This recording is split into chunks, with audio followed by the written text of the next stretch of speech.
朋友们，今天我们来给大家带来《原神4.3》的角色抽取建议。4.3都有哪些角色？相信大家都已经知道了。上半纳维亚、灵华，下半雷神、萧公。这些角色里边应该怎么选呢？下面呢，咱们就一个一个的来分析。先声明一下，本期攻略呢比较偏向于强度党和萌新观看。那对于XP党和老玩家，你就想选谁选谁吧，毕竟神元也都随便打。我们呢先来说一下上半的新角色纳维亚。虽然说具体的数值还没有出来，但还是可以从前瞻直播上看到这个角色的机制的。可以确定的是，他是一个延系的大件角色。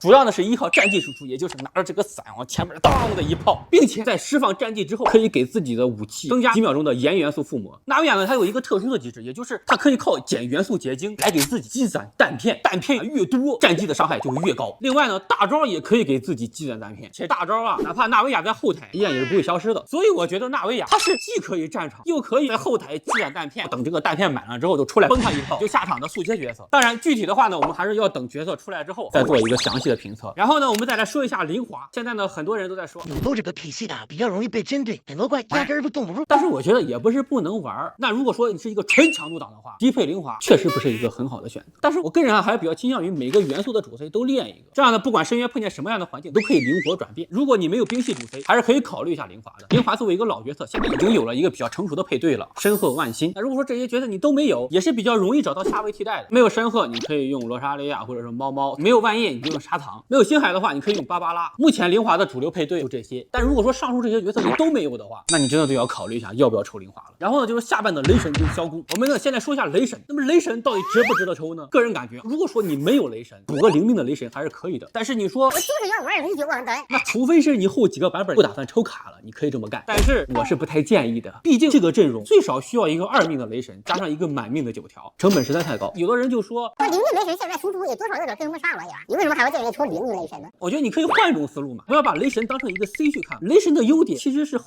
台挂了一根充能，你可以把它想象成是一个有 C 能力的辅助，本质还是辅助嘛。所以在任何队伍中都可以充当一个万金油的角色。灵命的话不用多说了，上来你就可以组成一个雷神国家队的阵容去打深渊，只要不是碰见那种特别恶心的怪，不然还是没啥压力的。再加上下半塔池里边还有一个夏沃雷，可以说这个角色一旦出来是可以一定程度上改变目前火雷体系的环境的。所以对于雷神的话，我的建议就是最好搞一只。如果说你现在雷神就已经1命了，那你就补个2命吧，不然卡在中间多难受啊。最后呢就是萧公，萧公果然不打低端局，每次都让神陪跑。